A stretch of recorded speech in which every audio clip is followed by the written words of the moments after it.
नमस्कार, मैं पुष्पा अग्रवाल। प्रस्तुत है श्रीमद् भगवद गीता के चौथे अध्याय का सारांश। देवकी नंदन भगवान श्री कृष्ण बोले, हे अर्जुन, मैंने तुम्हें जो अविनाशी योग के बारे में बताया वही ज्ञान मैंने कई युगों पूर्व सबसे पहले सूर्य को दिया था। सूर्य ने उस ज्ञान को अपने पुत्र मनु को बताया और मनु ने राजा ईक्ष्वाकु को दिया। फिर इसे कई राज ऋषियों ने सीखा।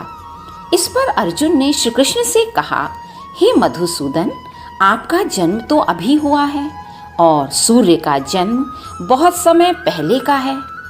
मैं कैसे मान लूं कि आपने इस योग का ज्ञान सूर्य को दिया था? इस पर श्री कृष्ण ने कहा, सुनो अर्जुन, मेरे और तुम्हारे पहले भी कई जन्म हो चुके हैं। मुझे वो सब याद हैं, परंतु तुम्हें याद नहीं है। अर्जुन, यदा यदा ही धर्मस्य ग्लानिर्भवति भारत, अभ्युत्थानम् अधर्मस्य तदात्मानं सृजाम्यहम्, परित्राणाय साधूनां विनाशाय च दुष्कृतां धर्म संस्थापनार्थाय संभवामि युगे युगे।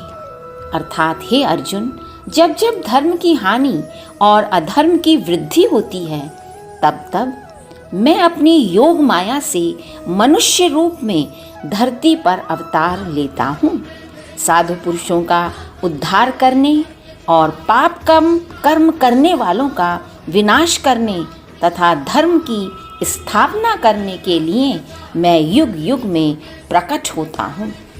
मेरे रूप और कर्म अलौकिक हैं। जो मुझे इस रूप में जान लेता है, निरंतर मेरा चिंतन करते हुए आसक्ति रहित कर्म करता है, वो भक्त अंत में मुझे ही प्राप्त होता है।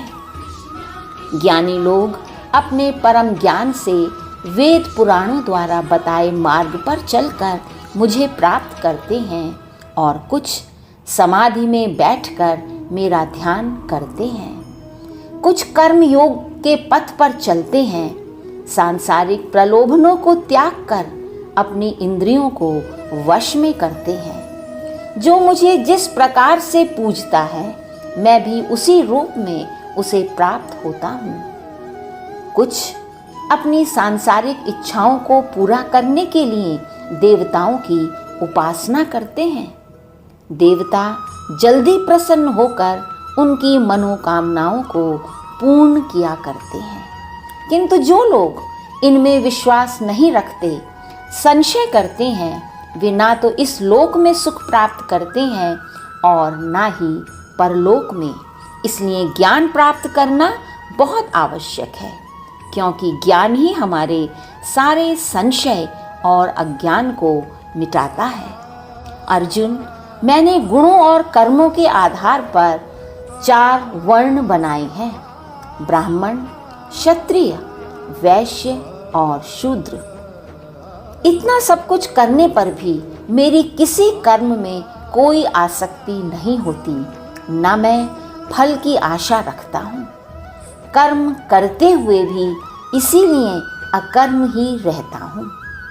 हे कुंती नंदन, तुम भी मेरी तरह केवल कर्म करने के उद्देश्य से ही युद्ध करो और अपने सभी कर्मों को मुझे समर्पित कर दो पार्थ। फल की चिंता मत करो, तुम्हारा धर्म तो युद्ध करना है।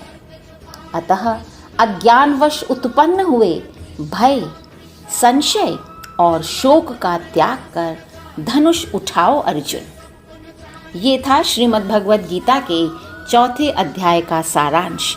नमस्कार, जय श्री कृष्ण।